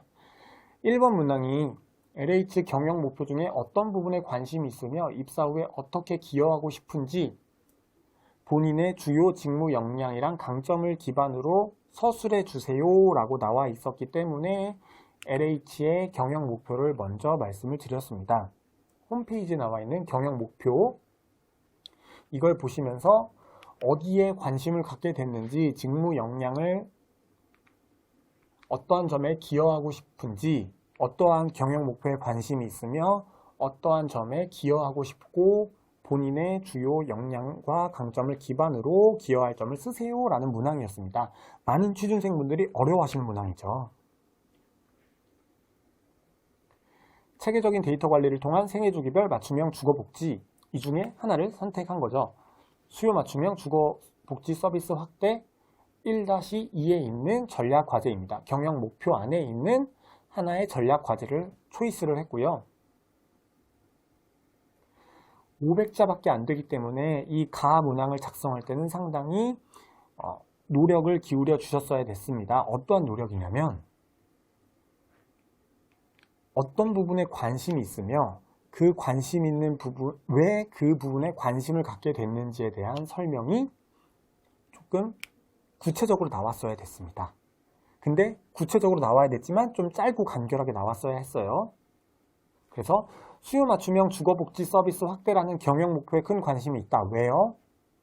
청년, 신혼부부, 고령층 등 연령대별 주거 취약 계층에게 맞춤형 주거복지 서비스가 제공된다면 국민 주거 안정 강화를 깨할 수 있고 이는 사회 통합과 국민의 평균 주거질을 높일 수 있기 때문입니다. 수요 맞춤형 주거복지 서비스라는 경영 목표에 관심을 갖게 된 이유를 써준 거죠. 그 다음에 두 번째 단락에서 중요한 건 내가 어떤 역량을 갖고 있는지도 중요하지만 그 역량을 길게 설명하면 안 되고 그를 통해 회사에 기여할 점이 매우 구체적이어야 됩니다. 따라서 내 역량은 짧게 나오는 게 좋거든요. 공단 근무 경험을 통해 엑셀을 활용한 백데이터 취합과 1차 자료 가공을 통해서 실적을 도출해서 데이터 관리 역량을 키워왔습니다. 라고 작성을 했어요. 그러니까 내 역량에 대해서 설명한 건 딱 한 줄입니다. 한 문장. 땡땡공단 근무를 하며 엑셀을 활용한 백데이터 취합과 1차 자료 가공을 통해서 실적을 도출해서 데이터 관리 역량을 키워왔다. 그 다음 LH는 어떻게 하고 있는지 국토부의 주거복지 로드맵에 따라서 향후 5년간 약 17만 호의 맞춤 주택이 공급될 예정이다. 이를 지역별 수요자별로 주거지왕 현황 데이터를 취합해서 미흡한 실적을 지속 관리하겠다. 월별, 연도별 데이터와의 비교를 통해 리스크를 사전에 파악해서 각 계층에게 알맞은 주거 지원 체계를 구축하고 이를 통해 국가의 촘촘한 주거 복지망을 구축하는 데 일조하고 싶다. 첫 단락은 경영 목표 중 관심이 있는 분야, 그리고 왜 관심이 있게 됐는지가 두 문장 혹은 세 문장으로 나와야 되고요. 짧게 나와야 돼요. 그리고 두 번째 단락은 내 역량이 무엇인지 한 문장, 내 역량과 관련해서 LH가 현재 하고 있는, 추진하고 있는 현황 한 문장, 그 다음 내가 구체적으로 어떻게 기여할지가 나와야 되기 때문에 필요 없는 문장이 최대한 천해졌어야 됐어요. 기여할 수 있는 점은 최대한 구체적으로. 역량은 가급적이면 업무 중심이나 과업 중심으로 써주셔야 된다. 무슨 말이냐?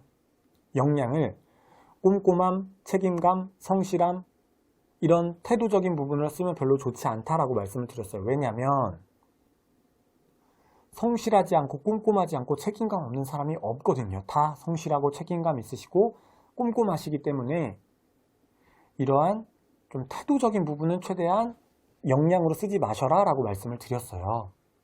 관심 있는 경영 목표는 내가 역량으로 가장 잘 기여할 수 있는 걸 선택하셔라. 역량은 근거가 있어야 된다. 마땅한 회사 경험이나 경력이 없다라고 한다면 역량은 끌어쓰는 건 한계가 있을 수밖에 없다.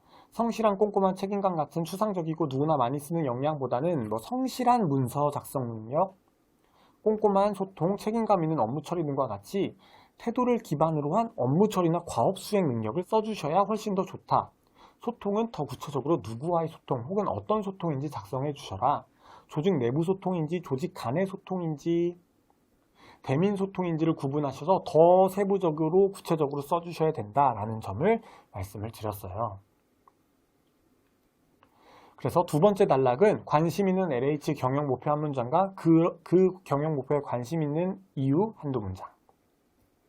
세 번째 단락은 본론은 본인의 역량과 키워온 과정 짧게 한두 문장, 해당 역량으로 기여할 수 있는 경영 목표와 관련된 사업 혹은 현안 한 문장, 역량을 바탕으로 해당 사업에 기여할 수 있는 구체적인 기여 방법과 기대 효과 두세 문장 이렇게 작성을 해 주셨어야 됐습니다.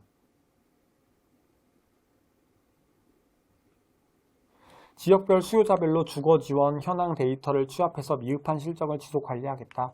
사실 이런 부분이 또 궁금해 하실 거거든요. 그럼 내가 기여할 점을 어떻게 구체적으로 알 수 있어요?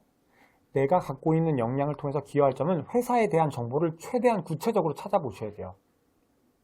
저야 회사와 관련된 실무 경험이 있으니까 구체적으로 기여할 수 있는 포인트를 얼추 찾아볼 수 있겠지만 저도 정보를 많이 찾아보지 않으면 기여할 점이 되게 추상적으로 밖에 써지지가 않더라고요. 따라서 회사와 관련된 정보를 최대한 찾아보셔야 되는데 그 찾아보는 방법을 이렇게 설명을 드렸어요. 일단 경영 목표 찾는 법, 그리고 구체적으로 회사에 대한 정보 찾는 법, 이거는 제가 추후 강의에서 한 8강 정도쯤에서 7강과 8강에서 기업 분석하는 법을 말씀을 드릴 거예요. 면접과 관련해서 서울교통공사, LH공사, 한전, 건강보험공단, 코레일과 같이 주요 기업들 기업 분석하는 방법을 말씀을 드릴 거거든요. 그때 조금 더 디테일하게 이 부분에 대해서 궁금하시면 바로 7강이나 8강으로 점프하셔서 들으셔도 돼요. 주요 사업 찾는 법은 일단 경영 목표, LH 홈페이지에 들어가시면 이렇게 주요 사업 나와 있습니다. 홈페이지에. 혹은 뉴스룸에 프레스센터 들어가시면 보도자료나 언론이 본 LH라고 해서 LH가 중요하게 생각하는 부분이 언론에 어떻게 보도되는지가 나와 있습니다. 이런 부분을 보시면 확인하실 수 있고, 관련 자료, 주거복지 혹은 혁신계획과 관련해서 보시면 되는데, 이러한 자료는 제가 만든 자료가 아니라 국토부에서 만든 자료이기 때문에 제가 공중물을 통해서 배포를 하는 건 좀 문제 소지가 있을 수 있어서 자료 링크를 달아 드릴게요. 들어가시면 나오는데, 제가 실제로 LH 자소서도 제가 실제로 작성을 해왔거든요. 작성했을 때 찾아본 회사에 대한 자료입니다. 그래서 7강과 8강에서는 자료를 어떻게 찾고 자료를 통해서 어떻게 기업 분석을 하는지를 좀 더 구체적으로 말씀을 드릴게요. 자료를 관심 있는 자료에 대해서 검색을 하고 그를 바탕으로 여기에 나와 있는 자료를 보시면 키워드들이 주로 나와 있습니다. 핵심 사업, 국토부가 얘기하고 있는 주거복지와 관련된 사업이 나오고, 그 주거복지 사업에서 키워드가 나와 있습니다. 국토부가 중요하게 생각하는 포인트들, 국토부가 좀 더 중점을 두는 포인트들이 나와 있어요. 그거를 포털 사이트에 검색을 해서 추린 다음에 LH가 현재 어떻게 노력하고 있는지를 찾아봤습니다. 그러면 기여할 점이 생각보다 구체적으로 나와요. 왜냐? LH가 어떤 사업을 하고 있는지가 구체적으로 나와 있거든요. 그 사업과 관련해서 방향성, 이 주거복지나 혁신계획이 방향성, 그럼 방향성과 관련해서 포털 사이트를 검색하면 현안이 나오겠죠. 그 현안을 보고 핵심 방향성을 꼼꼼히 보시면 내가 어떤 점을 기여할 수 있겠다가 구체적으로 나올 수가 있습니다. 물론 이를 보시더라도 구체적으로 나오긴 힘들 수가 있어요. 왜냐하면 실무 경력이 별로 없으시면 당연히 구체적으로 기여할 점이 좀 이렇게 도출해내시기가 힘드실 수도 있지만, 그래도 최대한 이런 방법을 통해서 구체적으로 도출하셔야 되고, 힘드시다면 뭐 공중모에서 물어보시게 되면 제가 조금 공중모에 많은 이제 댓글들을 다시 달 수 있다라고 한다면 여러분들에게 시간이 되면 말씀을 드리겠으나, 공중모를 최대한 활용하시거나 혹은 주변에 있는 현직자나 이런 분들을 최대한 활용해서 구체적으로 기여할 포인트를 잡으셔야 LH 자소서에서 좋은 점수를 받으실 수 있었어요. 경영 목표에서 관심 있는 전략 과제 위주, 키워드 중심으로 해당 자료를 파악해라 라고 말씀을 드렸습니다. 건강보험공단은 이렇게 본인의 역량을 물어보지 않잖아요. 그렇기 때문에 LH공사에서 가범과 나범 문항에서는 본인의 역량을 통해 기여할 점을 물어보기 때문에, 사실 다라 마문항은 건보 문항과 비슷하기 때문에 경험을 물어보는 문항이기 때문에 조금 빠르게 넘어가겠지만, 가와 나 문항이 매우 중요했고 LH공사의 합부를 결정하는 건 아마 가와 나 문항이었을 확률이 상당히 높아요. 왜냐하면 구체적으로 기여할 점까지 찾는 건 회사에 대한 분석도 되어야 되며 내 역량도 정리가 잘 되어 있어야 하며 LH의 현안도 잘 파악해야 됐기 때문에 상당히 많은 시간을 쏟아야지만 작성할 수 있는 문항이었거든요. 넘어가서 나범 문항 한번 살펴볼게요. 본인의 학교 생활이나 사회생활 중에 전문성 향상 또는 역량 개발에 가장 도움이 되었던 경험, 경력, 활동을 쓰시래요. 본인 역량을 잘 드러낼 수 있는 경험이나 경력, 활동 쓰시고 그러한 역량이 지원한 업무를 수행하는 데 어떻게 활용이 될지를 써주시래요. 그래서 첫 문항은 본인의 역량 개발에 도움이 되었던 경험이나 경력이나 활동, 두 번째 단락은 그러한 역량을 통해 회사에 기여할 수 있는 구체적인 방향. 그럼 뭐가 더 중요할까요? 내 역량이 중요할까요? 회사에 기여할 점이 중요할까요? 이 점을 한번 확인해 보셔야 돼요. 생각해 보시면 좋을 것 같아요. 그러면 입장을 바꿔서 한번 생각을 해봅시다.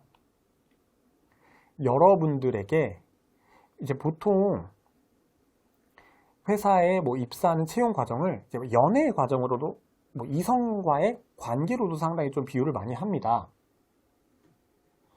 예를 들어서 여러분들의 이성 친구를 사귀는 과정이라고 한번 생각을 해볼게요. 그 사람이 무슨 매력을 갖고 있는지가 더 중요할까요? 혹은 그걸 통해 여러분들에게 어떠한 점에서 어필할 수 있을지가 더 중요할까요? 본인이 갖고 있는 역량, 그건 사실 어떻게 보면 별로 중요하지 않아요. 왜 그러냐? 우리 기관에 구체적으로 기여할 수 있는 점까지 연결이 되어야 그게 지원자의 역량이지, 우리 기관에 구체적으로 기여할 수 있는 점까지 연결이 안 되면 그거는 그 해당 회사에서 파악하기에 지원자의 역량이라고 파악을 하기가 좀 애매해요. 왜 그러냐? 우리 회사의 발전을 이끌고자 하는 사람을 채용하려고 하는 건데 그 지원자의 역량이 매우 우수하지만 우리 회사에 기여할 점이 별로 구체적으로 연결이 안 되면 이 지원자를 우리 회사에 채용하기에 적합하다고 판단하기가 좀 힘들죠. 예를 들어 볼게요. 본인의 전문성이나 역량을 노래를 정말 잘 부르고 춤을 정말 아이돌처럼 잘 춘다라는 걸 역량으로 한다고 생각을 해볼게요. 그 역량을 개발하고자 JYP에 들어가서 저는 춤과 노래를 갈고 닦았습니다. 예능감을 발휘하고자 맨날 유튜브 영상을 보면서 예능감을 늘렸습니다. 본인의 역량이나 전문성이 될 수 있겠죠. 하지만 LH공사 지원 업무를 수행하는 데는 전혀 관련이 없습니다. 노래를 잘하고 춤을 잘 추고 예능을 잘하고 재치 있고 애드립을 잘하는 건 상당히 우수한 능력이죠. LH공사에 입사하는 것보다 훨씬 더 많은 부와 명예를 가져다 줄 수 있습니다. 저도 그런 능력을 갖고 있으면 좋을 것 같은데요. 하지만 그러한 역량이 매우 좋고 우수하지만 LH공사의 자소서를 쓸 때 그러한 역량을 쓰는 건 적합하지 않죠. 왜냐? 그걸 가지고 LH공사에 기여할 점을 쓰기가, 연결하기가 쉽지 않으니. 무슨 말인지 아시겠죠? 그러면 이 문항에서 중요한 건 무엇이냐? 내가 역량을 갖고 있는 것보다는 내가 회사에 그러한 역량을 바탕으로 어떠한 점을 기여할 수 있을지를 쓰시는 게 훨씬 더 중요합니다. 그러면 한번 보도록 할게요. 객관적 사실 근거 소통을 객관적 사실을 근거한 소통으로 지방분권형 주거복지 모델 구축. 객관적 사실에 근거한 소통으로 지방분권형 주거복지 모델 구축에 힘을 보태고 싶습니다. 첫 단락에서 기여할 점을 썼죠. 왜 그러냐? 내 역량보단 기여할 점이 더 중요하기 때문에. 땡땡공사 인턴으로 근무하며 전세자금, 잔금 지급 업무를 맡았습니다. 부동산, 법무사, 지사내 경영지원부서와 지속적으로 소통하며 서류 확인, 업무 연락을 일평균 10건 이상 주고받았고 엑셀과 인덱스 탭을 활용하여 소통 내역과 특이사항을 기록했습니다. 이를 통해 5개월 동안 한 건의 오류 없이 잔금 지급을 처리하며 오류를 최소화할 수 있는 소통 역량을 길러왔습니다. 중요한 건 오류를 최소화할 수 있는 소통 역량으로 회사에 어떻게 기여할 수 있을지가 더 중요하겠죠. LH는 현재 지역 거점에 종합주거복지지사 설립을 추진하고 있습니다. 현안을 내 역량을 가장 잘 발휘할 수 있는 현안을 하나 초이스하시고 지역 수요를 가장 잘 이해하는 지자체, NGO 등 기관과의 협업으로 현안과 특이사항을 주기적으로 점검하겠습니다. 이를 통해 지역 수요에 대해 정확히 파악하고 현황 데이터를 각 지역 담당자와 공유해서 업무의 비효율을 줄여나가겠습니다. 각 기관의 니즈, 공사 내 방향성을 조율해서 지역 밀착형 주거복지 실현과 주거복지 거버넌스 구축에 기여하는 신입사원이 되겠습니다. 내가 갖고 있는 역량과 회사에 기여할 수 있는 점을 연결시키는 게 매우 중요합니다. 오류를 최소화할 수 있는 소통 역량, 객관적 사실에 근거한 소통 역량으로 LH의 현안에 어떻게 기여하겠다. 지역 수요를 가장 잘 이해하는 지자체 NGO와 지속적으로 협업해서 현안과 특이사항을 계속 파악하겠다. 그래서 지역 수요를 파악하고 현황 데이터를 각 지역 담당자랑 공유하겠다. 업무의 비율을 줄이겠다. 각 기관의 니즈와 공산의 방향성을 조율해서 지역 밀착형 주거복지 실현과 주거복지 거버넌스를 구축하겠다. 말이 어렵죠? 제가 생각한 말이 아니라 기관의 자료를 찾은 것을 바탕으로 썼습니다. 말을 일부러 어렵게 하지 않아도 되지만 회사에서 사용하고 있는 용어를 최대한 쓰시는 게 좋아요. 그래서 이렇게 기여할 점을 구체적으로 찾았다라는 점을 말씀을 드리고 싶고, 회사의 현안에 대해서도 굳이 길게 쓰실 필요는 없습니다. 왜냐하면 회사의 현안은 이미 회사 사람들이 더 잘 알고 있기 때문에 현안을 길게 쓰실 필요는 없고, 현안 한 문장 쓰고 그 현안에 대해서 어떻게 내가 기여할 수 있을지를 최대한 구체적으로 써주시는 게 도움이 되겠죠. 여러분들이 강의를 들으시면서 이렇게 생각하실 거예요. 아, 정말 저렇게 하면 되는구나. 혹은 아, 저게 말은 쉽지 저렇게 하는 게 정말 내가 해도 될까? 라고 생각을 하시겠지만 사실 맞는 말이에요. 제가 자기소개서를 쓸 때도 어려웠어요. 왜냐면 제 역량을 가지고 제 경험을 가지고만 쓴다면 그냥 저 혼자 생각해서 그냥 쓰면 되는데, 회사에 기여할 점, 지원자의 역량을 물어보는 건 회사에 대해서 검색을 하고 찾아보고 알아보고 구체적으로 내가 알고 있어야 자소서를 쓸 수가 있거든요. 그렇기 때문에 이러한 자소서를 쓸 때는 필연적으로 많은 시간이 들 수밖에 없습니다. 그래서 이러한 자소서가 쓰기 어렵고요. 당연히 이러한 자소서가 평가 기준에 높은 비중을 차지할 수밖에 없고요. 이러한 자소서를 잘 쓰셔야 여러분이 좋은 점수를 받으셔서 LH 서류 전형에 통과하실 수가 있겠죠. 그렇기 때문에 이제 이 문항에 대해서 마무리를 지어보자면, 역량이나 강점의 근거는 회사에서 일하신 경험이 제일 좋아요. 왜냐하면 결국에 신입사원, 회사에서 일할 사람을 뽑는 것이기 때문에 내 역량이나 강점의 근거가 회사에서의 일하신 경험이나 경력에서 나오시는 게 좋지, 회사에서 일을 잘할 수 있다라는 역량의 근거가 대학생활이면 조금 전문성이 떨어져 보입니다. 어쩔 수 없이. 그래서 대외활동, 공모전, 대학교 조별과제보다는 조금이라도 회사에서 일하신 것을 역량이나 강점의 근거로 활용하시는 게 좋다.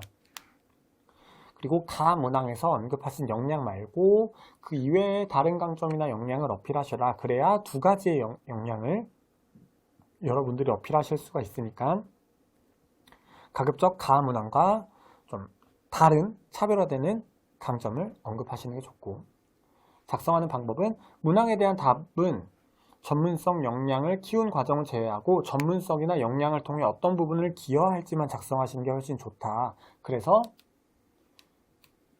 말씀드렸듯이 역량을 통해서 기여할 점, 역량을 키워온 과정보다는 역량을 통해 기여할 점. 왜냐? 내 역량을 키워온 과정보다 내 역량이 회사의 어떤 부분에 기여할 수 있을지를 말씀하시는 게 훨씬 중요하기 때문에, 그래서 두 번째 단락 서론 부분은 경험이나 경력, 활동을 통해서 어떠한 과업을 하셨고 그 과업을 통해서 그 과업의 과정과 그 과업을 통해 배운 역량을 쓰시고, 세 번째 단락인 본론 부분에서 역량과 연관되어 있는 LH의 사업이나 현안 한 문장, 그 현안과 관련해서 여러분들이 어떻게 그 역량을 통해 기여할 수 있는지를 최대한 구체적으로 써주셔야 된다. 그렇게 해야 이런 나 문항을 작성하실 수 있다라고 말씀을 드릴 수가 있을 것 같습니다. 네, 다음 다 문항 보도록 하겠습니다. 본인보다 나이나 경험이 아주 많은 사람에게 내 의견을 전달하고 소통했던 경험에 대해서 물어보는 문항이 다였는데요. 이제 가와 나 문항까지는 LH에 대해서 좀 분석하고 본인의 역량에 대해서 쓰시는 문항이었다면, 아시다시피 다 알아 마 문항은 여러분들의 경험에 대해서 쓰시는 문항이었습니다.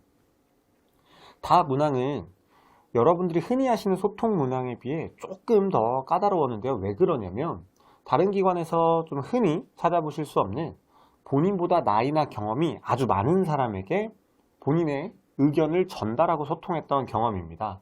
친절하게 아래 당시 의견 전달 및 소통해야 됐던 상황과 이유, 그리고 사용한 방법과 그 방법을 선택한 이유를 기재하라고 나와 있는데요.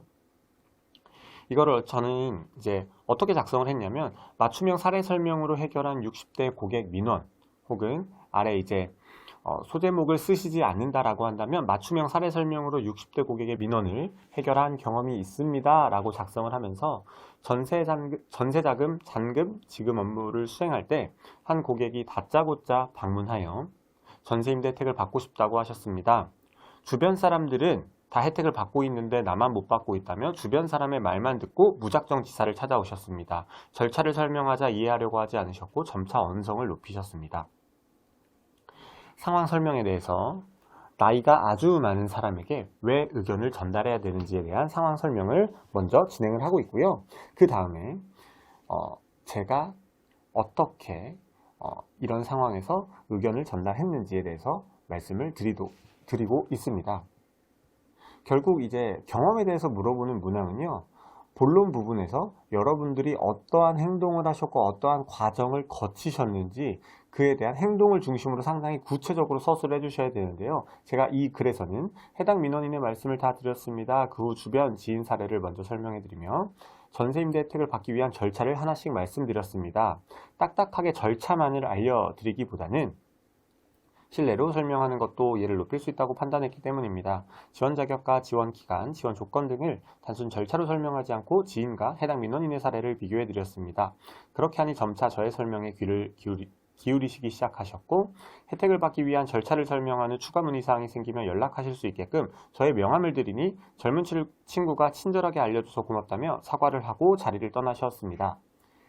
600자의 글에서 거의 절반 이상을 차지하는 분량, 거의 한 60%에서 70% 정도 되는 분량을 상황 설명과 어떠한 행동을 했는지 구체적으로 설명을 하고 있습니다. 문항에서 물어보는 나이나 경험이 아주 많은 사람에게 의사를 어떻게 전달하는지에 대해서 집중해서 기재를 하였고요. 마지막에 이제 LH에 입사하게 된다면 고객 연령대와 상황에 맞는 응대로 고객 만족도를 높이는 데 기여하겠다라고 쓰면서 마무리를 하고 있습니다. 그럼 이 글의 포인트는 무엇일까? 나이나 경험이 아주 많은 사람에게 잘 적용되었던 여러분들만의 소통 방법을 말씀을 하셔야 됩니다. 여기선 단순히 소통만 해본 경험보다는 이를 통해 무언가 결과를 도출한 경험이 더 낫다고 말씀을 해드리고 있는데요. 왜 그러냐면 단순히 소통을 한 것만으로 끝나버리면 이 경험을 물어보는 이유는 우리 공사에 신입사원으로 들어왔을 때 그렇게 나이나 경험이 많은 사람을 실제로 잘 그런 사람들을 대상으로 본인의 의사를 잘 전달할 수 있는지를 물어보는 것이기 때문에 직장인이라고 한다면 고객을 응대하거나 경험이 많으신 협력업체 직원분들 혹은 연령대가 높으신 차장님이나 부장님들에게 본인의 의사를 잘 전달할 수 있어야 합니다. 따라서 소통만 단순히 내가 이렇게 소통을 해봤다 또 나쁘지는 않지만 가급적이면 소통 플러스 그런 소통을 통해 어떠한 결과물을 만들어낸 것까지 쓰셔야 여러분들이 조금 더 자소서에서 좋은 평가를 받으셨을 거라고 생각을 합니다.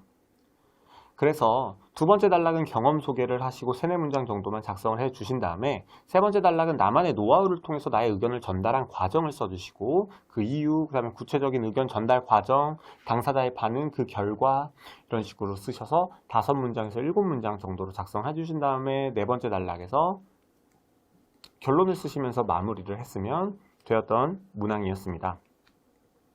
자소서를 쓰면서 제가 이제 3강에서도 말씀을 드렸지만 자소서를 쓰실 때 가장 주의하셔야 될 점 중에 하나는 바로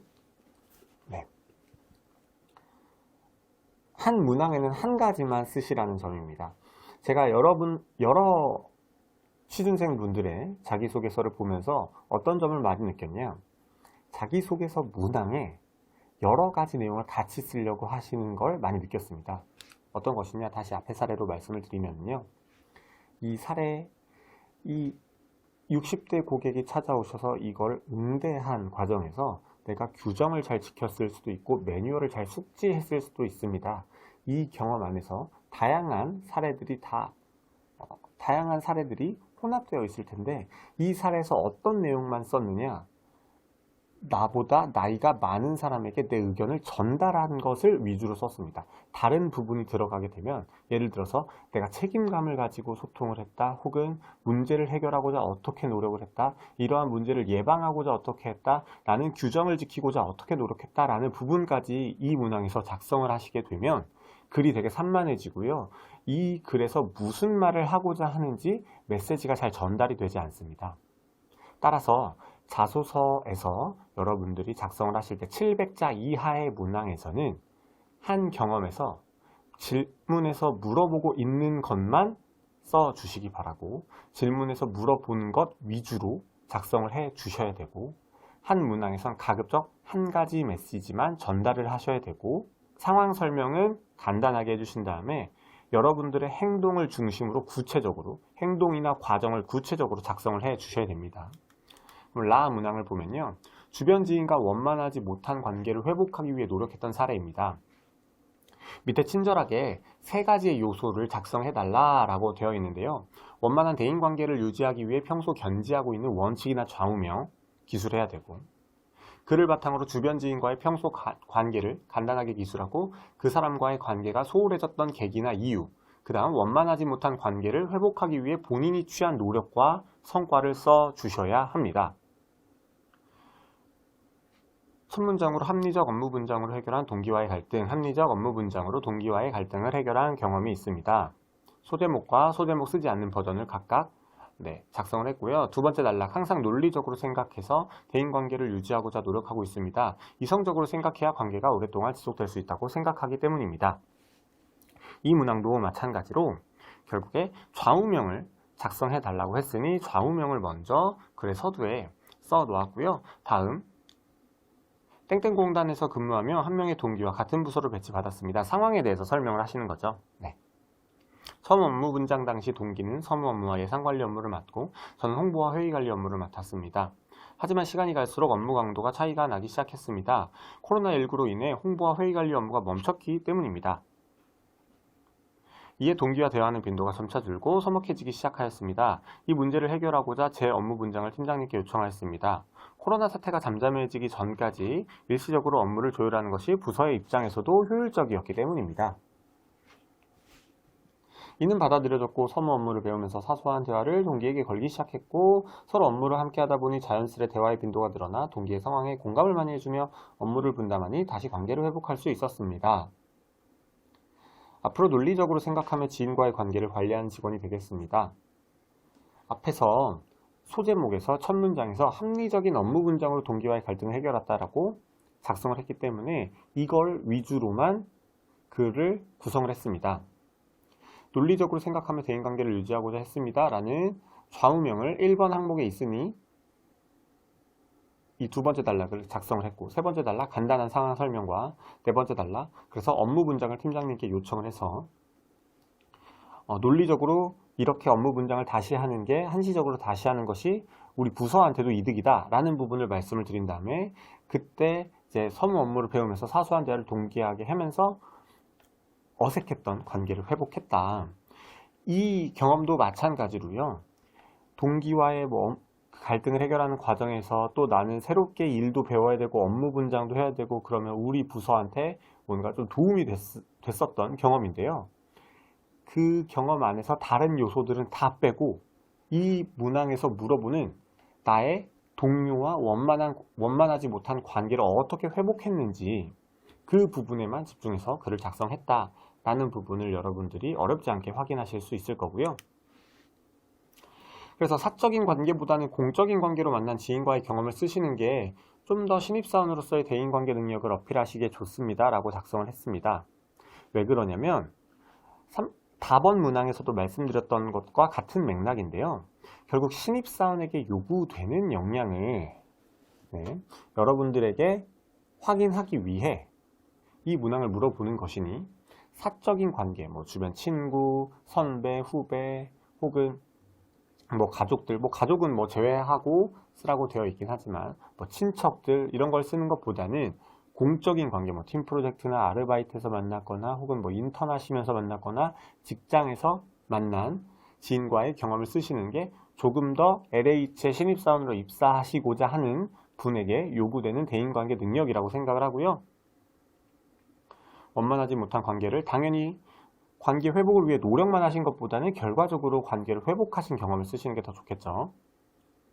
두 번째 단락은 평소 견지하고 있던 대인관계 관련 원칙이나 좌우명 써주시고, 세 번째 단락은 말씀드린 대로 서론 부분이니 경험 속의 상황 설명 간단하게 한 3문장에서 4문장 정도 해주시고, 그 다음 네 번째 단락 본론 부분은 갈등을 여러분들이 어떻게 풀고자 노력을 하셨고 그런 구체적인 여러분들의 행동과 노력과 과정을 4문장에서 5문장 정도 작성을 해주신 다음에 마무리 결론을 지어주시면 되는 문항이었습니다. 마지막 문항이었는데요. 500자로 지원자 개인의 편의와 공공의 이익 사이에서 고민했던 경험을 순서에 따라 작성을 해달라. 고민되었던 상황과 당시 대처 방안과 그 이유를 기술해 달라고 되어 있는 문항이었습니다. 여기서는 중요한 건 개인의 편의와 공공의 이익이 있는데 둘 중에 하나를 선택을 했어야 했던 상황인 거죠. 왜 그러냐? 고민했었던 경험인데 단순히 고민만 하고 끝나버리면 안 되겠죠. 고민하다가 공공의 이익 쪽을 선택을 해야겠죠. 왜냐? 고민하다가 지원자 개인의 편의를 선택을 해버리면 당연히 글이 좀 이상하게 끝나버리겠죠. 공공의 이익보다 저는 저 개인의 편의를 선택했습니다. 그럼 글이 이상하게 끝나버리겠죠. 그거는 공직자에게 맞는 직업 윤리가 아니니 개인의 편익과 공공의 이익 사이에 고민을 하다가 공공의 이익을 선택하신 걸 작성하시는 게 조금 더 올바르다고 생각을 하고요. 그래서 의견 취합으로 덜어준 담당자의 부담을 덜어준 경험이 있습니다 라고 작성을 하면서 인턴 당시 복무 관련 문의사항이 많아 인사부서 담당자에게 문의하니 답변을 듣기 쉽지 않았다. 왜 그러냐? 70명에 달하는 동기들이 비슷한 질문을 담당자에게 했기 때문이다. 그래서 고민했었다라는 그런 내용을 딱 넣고자 명시적으로 누군가 취합을 해서 공유한다면 효율적인 질의응답이 가능할 것으로 파악했습니다. 70명의 의견을 모으는 것이 고민했지만 그렇게 한다라는 게 누구나 다 좋다라는 것을 알지만 나는 이 상황이 부담스러워서 고민을 약간 했었다라는 요소고요. 그 다음 하지만 그럼에도 업무의 비율을 개선하기 위해 의견 취합을 자처하였고 메신저 내 대화방을 만들어 중복 질문 피했고 규정 검색으로 확인할 수 있는 사항을 먼저 알게 된 사람이 공유하기로 했다. 이렇게 되니 몇 번의 질문을 통해서 얻게 된 정보를 동기들과 신속하게 공유하였고 문서로 만드니 주 인턴이나 단기 계약직의 복무 매뉴얼로 사용할 수 있게 되었다. 이런 글의 흐름을 여러분들이 확인하실 수 있겠죠.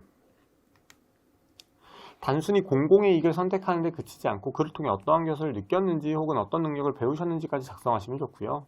공공의 이익이기 때문에 많은 인원의 이익을 고려하시는 게 좋습니다. 그래서 앞의 경험은 70명의 인턴 동기를 위해서 한 일이긴 하지만 사실 이게 국가나 사회 구성원에게 두루 관계되는 것하고는 조금 연결이 힘들 수가 있겠죠. 왜 그러냐면 우리 기관에 현재 같이 일하고 있는 사람과 앞으로 그 기관에 일할 사람에게 좀 도움이 되는 경험이었기 때문에 이게 국가나 사회 구성원에게까지 도움이 되나? 라고 생각을 해보면 그건 조금 미흡할 수 있다.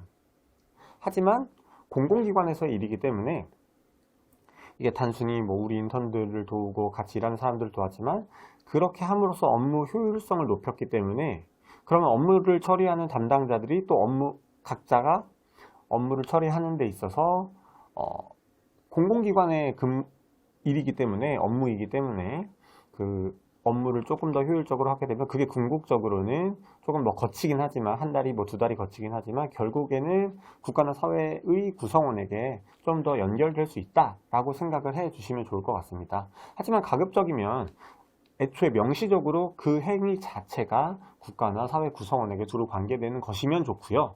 그러한 사례가 없으시다면 최대한 다수에게 긍정적인 영향을 미칠 수 있었던 그런 공공의 이익을 선택해 주시면 좋을 것 같습니다.